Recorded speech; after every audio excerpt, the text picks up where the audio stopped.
Saudaraku, banyak anak-anak Tuhan yang tidak menyadari betapa berharganya dia sebagai anak-anak Allah. Label sebagai anak-anak Allah tidak dianggap sesuatu yang berbeda dengan dunia ini.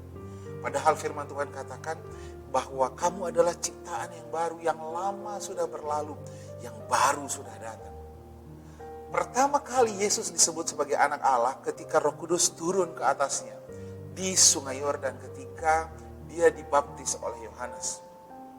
Pada waktu itu Roh Kudus turun dalam bentuk seekor merpati.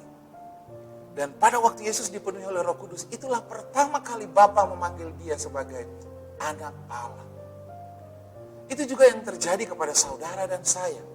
Ketika saudara dipenuhi oleh Roh Kudus, firman Tuhan katakan dalam Roma 8 ayat 15 dikatakan seperti ini.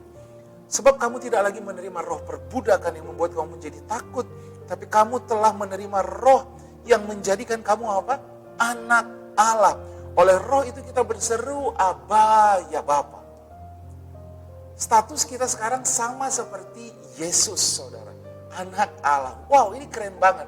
Lalu kalimat yang berikutnya diucapkan Bapa kepada Yesus adalah, inilah anak yang kukasih, kepadanya lah aku berkenan. Kata berkenan di situ adalah Allah yang mau memenuhi segala yang kita butuhkan. Karena apa? Karena Dia Bapa kita.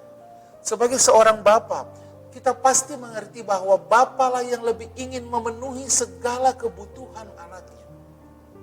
Dan itulah yang terjadi kepada saudara. Kita menjadi anak dan Bapa ingin memenuhi segala kebutuhan kita.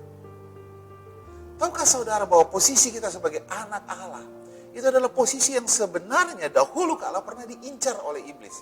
Dalam Yehezkiel 28 dituliskan hal itu. Kemudian juga dalam Yesaya 14. Saya akan baca ayat 13 dan 14 dikatakan begini. Engkau yang tadinya, maksudnya adalah iblis, berkata dalam hatimu, aku hendak naik ke langit, hendak mendirikan tahtaku, mengatasi bintang-bintang Allah, aku hendak duduk di atas bukit pertemuan, jauh di sebelah utara, aku hendak naik mengatasi ketinggian awan, hendak menyamai yang maha tinggi. Tadinya iblis ingin mengkudeta posisinya Yesus di surga. Dia ingin menjadi anak Allah. Lalu ayat 12 firman Tuhan katakan, ke bumi kau kulemparkan. Saudara lihat, pada waktu iblis di bumi, Tuhan menciptakan Adam dan Hawa. Dan kepada Adam dan Hawa Tuhan mengembuskan Roh Kudus. Lihat saudara, peristiwanya sama. Diberikan Roh Kudus, Adam dan Hawa menjadi anak Allah. Dan lihat, ketika iblis bilang, ada anak Allah yang lain. Ada anak Allah yang ada di bumi dan iblis ingin menjatuhkan dia. Itu sebabnya ketika iblis dalam Kejadian 3 berkata kepada Hawa, kalau kau makan buah ini, kau akan menjadi sama dengan Allah. Kau akan menjadi sama dengan Tuhan, kau menjadi serupa. Walaupun Hawa sesungguhnya sudah segambar dan serupa dengan Tuhan. Iblis ingin menjatuhkan posisinya Adam dan Hawa dari posisi apa? Posisinya anak. Sekarang ketika Tuhan Yesus naik ke surga, Roh Kudus dicurahkan. Roh Kudus memenuhi hati kita. Kapan? Ketika kita lahir baru, Roh Kudus turun ke atas saudara, memenuhi kita. 1 Korintus 6 ayat 17 firman Tuhan katakan, barang siapa yang mengikatkan dirinya kepada Allah, dia menjadi satu roh. Sehingga saya sekarang menjadi anak Allah. Dan tahukah saudara, posisi saya ini, iblis incar saudara. Itu sebabnya iblis benci banget sama anak-anak Tuhan. Benci banget sama saudara dan saya.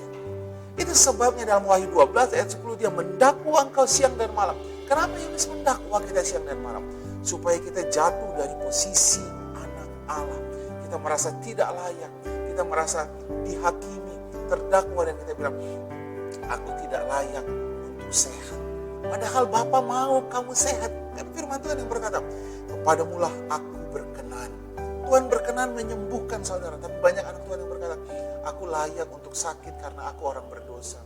Aku layak untuk hidup kekurangan karena Tuhan mau melatih imanku. Lihat saudaraku, kita merasa tidak layak karena iblis mendakwa saudara siang dan malam.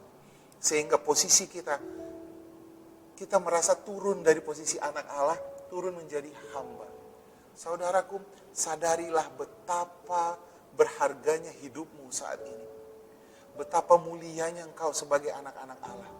Jangan jatuh dari posisimu saudara. Jangan mau dihakimi. Kalau engkau jatuh di dalam dosa, datang kepada Tuhan.